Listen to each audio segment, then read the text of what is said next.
Hello, boys and girls. Welcome back to Storytime with Miss Crystal. Today, we will be reading The Berenstain Bears and Too Much Car Trip. The authors and illustrators of our story are Stan and Jan Berenstain. Don't forget to like and subscribe if you enjoyed this story.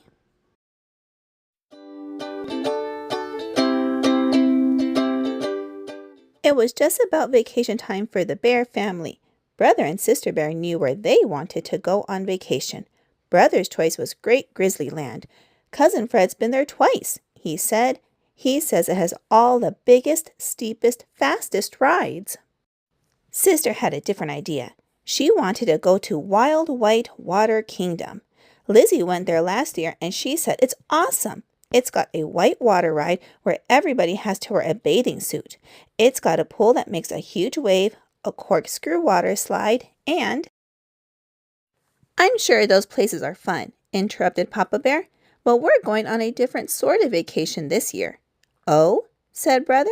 Where are we going? We're going on a car trip, said Papa. As a matter of fact, I'm planning it right now on this road map. He was seated at the dining room table. He had a big map spread out on it. A car trip, said the Cubs. That's what the Cubs said, but that's not what they were thinking. What they were thinking was, oh no, not a car trip. Not a long, boring car trip. A car trip to where? Asked Brother. Your mother and I have decided that it's time for you two to see more of the country, said Papa. Sister was puzzled. What country is that? She asked. Papa looked up from the map. Why, Bear Country, of course, he said. What kind of vacation is that? Asked Brother. We can see Bear Country any old time. Yeah, said Sister. We can just look out the window. Besides, said Brother, what's there to see? There's a great deal to see, said Papa, and a great deal more to appreciate. So why don't you just sit there beside me and I'll show you where we're going on this map. They climbed up on chairs beside Papa and looked at the map. It didn't look like much of a vacation to the Cubs. It looked like just what it was, a big, boring map. Well, what do you two think of our vacation plans? Asked Mama, coming into the room with baby Honey. Is Honey coming with us on this car trip? Asked Sister. Goodness, no, said Mama. She's not old enough to appreciate a trip like this. I've arranged for Honey to stay with Gramps and Gran while we're away. Lucky Honey, thought the Cubs. She gets to have fun with Gramps and Gran while we have to go on a long, boring car trip. You know, said Brother, baby Honey is a lot of work. Why don't we stay and help Gramps and Gran while you two go on the car trip? Mom and Papa didn't think that was such a good idea. They packed up and left early the next morning. After saying their goodbyes to baby Honey, Gramps, and Gran, they headed off for the open road. Mama knew how the Cubs felt, so she brought along things for them to do during the trip. She brought crayons, a book of mazes, and some board games. But the Cubs were so determined to be bored that they ignored the things Mama had brought. They just sat in the back of the car with their arms folded. Since they were looking straight ahead, the Cubs didn't notice that the country around them was changing. The trees were getting bigger and wilder. The land was getting craggier. They didn't even notice the wide blue sky filled with great white clouds sailing and scudding over the broad country. But there was something they did notice, a distant roaring sound. It's hard to stay bored when there's a distant roaring sound that's getting louder and louder. What's that roaring sound? Asked Brother. That's Honeymoon Falls, said Mama. It's where Papa and I spent our honeymoon. Just then they turned a corner and there it was. Tons of water were pouring over a cliff and crashing into the river below.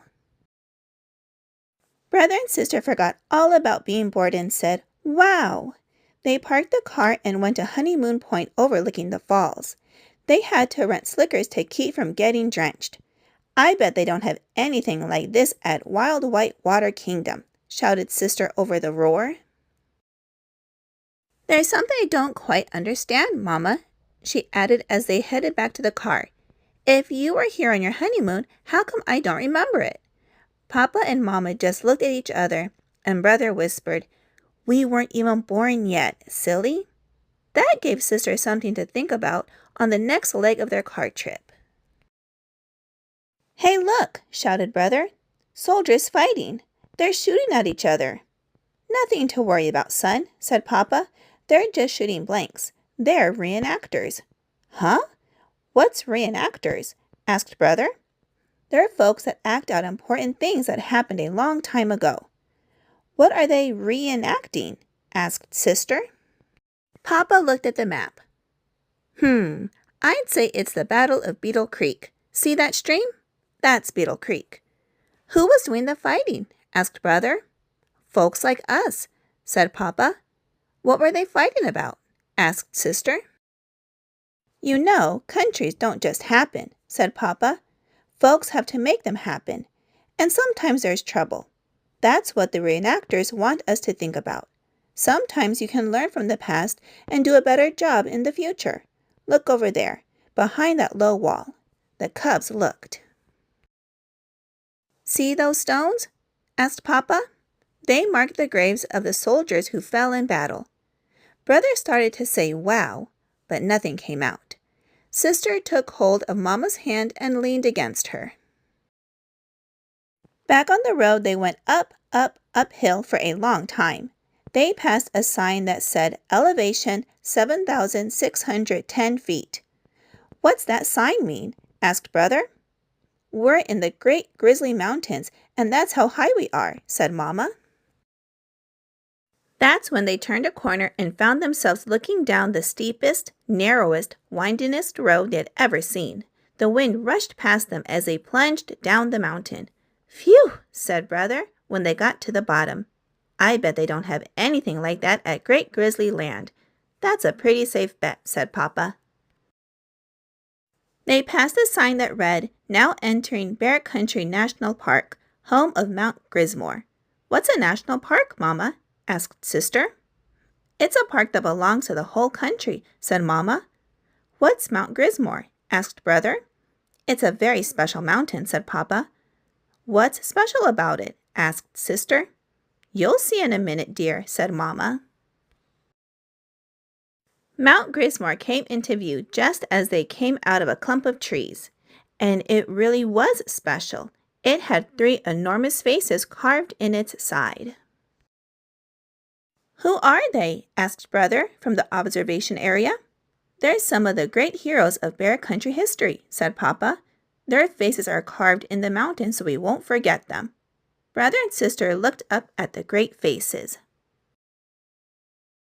A picture came into Brother Bear's mind's eye. It showed the 3 historic faces, but there was another one too. It was the face of Brother Bear. "A penny for your thoughts, son?" said Papa Bear. I was just thinking about how this trip is a lot different from what I expected," he said. Of course, there was a lot more that happened during the Bear family's card trip. There were spilled drinks, bathroom stops, lots, sticky lollipops, souvenir stops, motel stops, and all the other things that usually go with card trips. But that's not what the cubs remembered. What they remembered was the big sky, the great falls, the mighty mountains, the little graveyard at Beetle Creek, and the heroes of Bear Country's history in the side of a mountain. Baby Honey Bear was asleep when they picked her up at Gramps and Grand's and headed home. "You know something, Papa," said Brother Bear as they climbed the steps of the treehouse. "We ought to take Honey on a card trip sometime, when she's old enough to appreciate it, of course." "Of course," said Papa. All right, boys and girls, I hope you enjoyed this reading of the Berenstain Bears and Too Much Card Trip. If you would like to add this book to your collection, I'll have it linked down below in the description box. And don't forget to subscribe to my channel so you miss any uploads that I add. I hope you'll have a wonderful day, and I will see you again soon in a couple of days with a new read aloud. Bye-bye!